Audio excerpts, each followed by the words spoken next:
बिस्मिल्लाहिर्रहमानिर्रहीम। अस्सलाम वालेकुम व्यूअर्स। तो जी कैसे हैं आप सब। Welcome back to my channel. आज की अपनी इस वीडियो में हम ये दामन का एक बहुत ही खूबसूरत सा डिज़ाइन बनाएंगे। तो चलें अब हम इसे कटिंग करते हैं, जिसके लिए मैंने फ्यूजिंग ले ली है। फ्यूजिंग की यहाँ पे चौड़ाई ली है 5 इंच।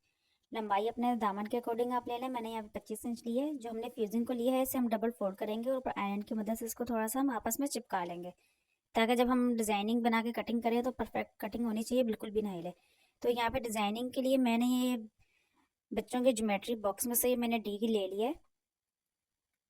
अब ये डी जो है ये ज़्यादा ही हमारी इसकी गोलाई आ रही है, तो हमने इतनी ज़्यादा नहीं रखनी। एक स्केल की मदद से मैंने इसकी लाइन दे दी है। जो लाइन लगाई है इसके नीचे वाला जितना ये गोलाई का हिस्सा बच रहा है, हमने सिर्फ इतनी ही इसकी गोलाई रखनी है। सबसे पहले फ्यूजिंग पे एक आधे इंच पे एक निशान लगा लेंगे, एक सीधी लाइन ड्रॉ कर देंगे। इसके बाद ये जो डी पे हमने ये लाइन लगा ली थी, इस लाइन के ही अकॉर्डिंग हमने रखते हुए पूरे डिज़ाइन को अपने रेडी करेंगे। फ्यूजिंग पे हमने आधे इंच की जो लाइन लगाई है उसके ऊपर रखा है और सही से हम इसकी गुलाई की शेप देते जाएंगे। इसके बाद एक निशान लगा लेंगे हम। ये आधे इंच से 0.2 कम हम ले रहे हैं इसका। सारी शेप का अच्छे से हम इसका निशान लगाएंगे और सही से पूरी एक लाइन को ड्रॉ कर देंगे। इसके बाद ऊपर की तरफ ये जो नोक है हमारी, जहाँ तक हमारी गुलाई थी, ऊपर से हम एक निशान लगा लेंगे आधे इंच पे। सारी ही नोक के ऊपर से एक एक निशान आधे इंच पे लगाएंगे और यहाँ पे भी हम एक सीधी लाइन को ड्रॉ कर देंगे। अब ये जो हमारी गुलाई की हमने शेप दी थी, इसकी नोक के हिस्से से सीधी लाइन को हमने बिल्कुल सही से ड्रॉ करना है, ताकि हमारा ये जो डिज़ाइन है परफेक्ट सेटिंग में बैठे। उसके बाद जो सबसे पहले वाली गुलाई थी यहाँ पे इंची टेप को रखेंगे, इसको अपनी तरफ हाफ फोल्ड कर देंगे और दरमियान में एक निशान लगाएंगे। अब जो हमने ये गुलाई देनी है शेप, इसकी स्केल आधे डी को हम बाहर की तरफ करेंगे, ताकि यहाँ पे हमारी ये शेप थोड़ी सी चेंज हो जाए। दोबारा से इसी तरीके से रखते जाएंगे और सारी ही हम बिल्कुल सेम इसी तरीके के साथ हम इसकी अपनी शेप की लाइन को ड्रॉ कर देंगे। उसके बाद दोबारा से हम इसका एक और निशान लगा लेंगे, जैसे कि हमने नीचे लगाया था। हाफ इंच से 0.2 हमने कम लिया है। पूरे ही डिजाइनिंग पे हमने सही से निशान लगाने के बाद एक लाइन सही से हमने इसकी ड्रॉ कर ली है। उसके बाद दोबारा से सेम इसी प्रोसेस की तरह हमने ऊपर की तरफ आधे इंच पे एक निशान लगाना है और एक लाइन को ड्रॉ कर देंगे। दोबारा से हम उस लाइन के बिल्कुल साथ से स्केल को अपना रखेंगे इस डी को और सही से अपनी शेप को हम ड्रॉ करेंगे। तो बहुत सिंपल तरीके के साथ मैंने आपको यहाँ पे ये दामन के डिज़ाइन की कटिंग बताई है, तो आप इसके लाजमी ट्राई कीजिएगा। अब ये जो मैं निशान लगा रही हूँ, इस वाली फ्यूजिंग को हमने सारी को कटिंग कर देना। आप चाहें तो इसका स्क्रीनशॉट भी ले सकते हैं।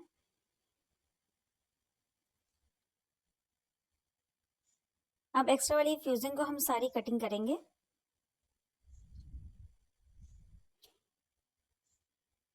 तो जी अगर अभी तक आपने मेरे चैनल को सब्सक्राइब नहीं किया तो प्लीज़ सब्सक्राइब कर दीजिए। वीडियो को ज़्यादा से ज़्यादा लाइक और शेयर किया करें। मेरी कोशिश होती है कि मैं आपको बहुत ही सिंपल तरीके के साथ डिज़ाइनिंग को कटिंग करने और उसको स्टिच करने का तरीका बताऊं, ताकि आप इजीली घर पे बैठ के खुद ही इसको स्टिच कर सकें, आपको किसी से भी पूछने की ज़रूरत ना पेश आए। तो जी यहाँ पे ये हमारा दामन का डिज़ाइन पूरा परफेक्ट तरीके के साथ कटिंग होकर रेडी हो गया है।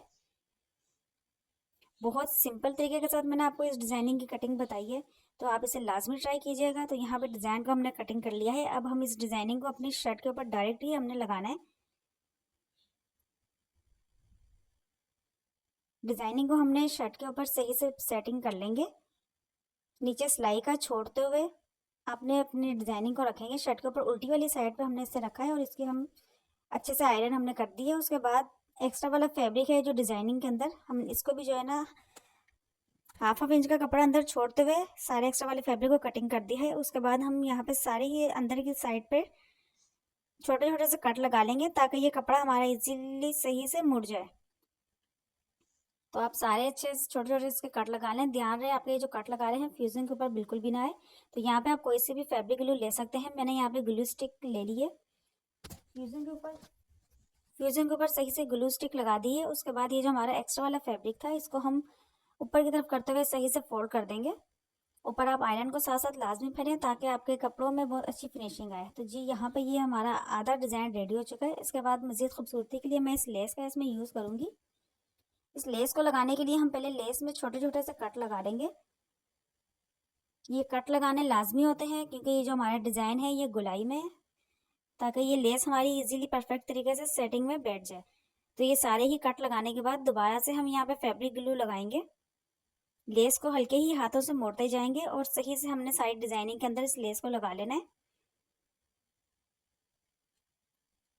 तो अगर आपको लगता है कि आपको डिजाइनिंग बनाने में कोई मसला है, कुछ समझ में नहीं आया, तो आप मेरे से कमेंट सेक्शन में पूछ सकते हैं। वैसे तो मैंने बहुत ही सिंपल तरीके के साथ आपको ये पूरी डिजाइनिंग की कटिंग और उसको बनाने का तरीका बताया है। तो यहाँ पे अब हमने फैब्रिक ले लिया है जो कि नीचे लगाना है। ये ऑर्गेन्जा फैब्रिक है, इसको हम शर्ट की सीधी वाली तरफ मैंने रखते हुए एक सिलाई लगा दी है। नीचे बिल्कुल फ्यूजिंग के साथ साथ करते हुए एक सिलाई लगाई है। इसकी सिलाई लगाते हुए बस ये ध्यान रहे कि आपकी सिलाई फ्यूजिंग के ऊपर बिल्कुल भी ना है। उसके बाद एक्स्ट्रा वाले फैब्रिक को कटिंग कर दिया है, अंदर छोटे छोटे से कट लगाएंगे।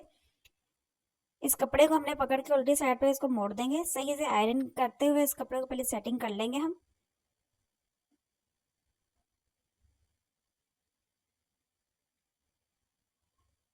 अब उसके बाद हम यहाँ पे ये दोबारा से फैब्रिक ग्लू लेंगे। जो हमारी ये डिजाइनिंग थी, इस डिजाइनिंग के ऊपर सब जगह अच्छे से हमने फैब्रिक ग्लू लगा देनी है।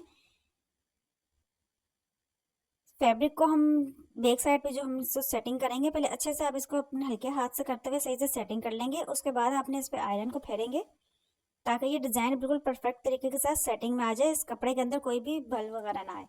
तो ये डिजाइन हमारा तकरीबन बन चुका है। अब इस पे हम सिलाई लगा लेंगे। सिलाई हमने ये सारी ही डिजाइनिंग जो हमारी थी इसके ऊपर हमने सब जगह सही से सिलाई लगा लेनी है।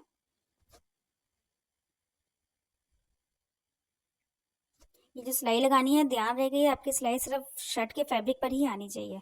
तो जी यहाँ पे ये हमारे सिलाई भी लग चुकी है, दामन का डिजाइन बनके बिल्कुल रेडी हो चुका है। आप चाहें तो इस डिजाइन को अपने ट्राउजर के पाइचों पर भी और स्लीव्स पे बना सकते हैं। तो मिलते हैं नेक्स्ट वीडियो में, तब तक के लिए अल्लाह हाफिज।